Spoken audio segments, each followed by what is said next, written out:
मोर माया पीरा के संगवारियो मोर माया पीरा के संगवारियो आजा जमुना दी आजा रे आजा रे आजा जमुना दी आजा रे आजा रे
दीदी के गजरा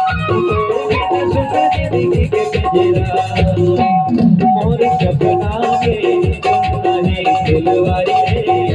मोर सपना के सुना है फुलवारी रे आजा जमुना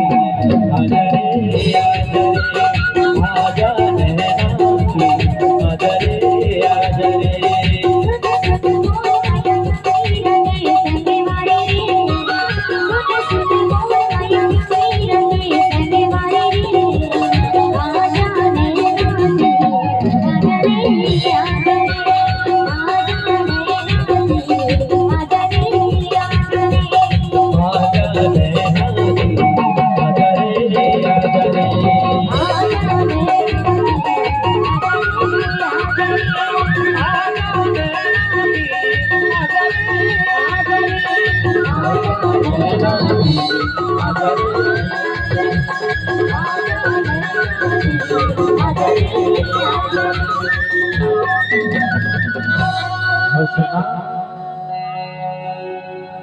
हमार गांव में देखल पर तो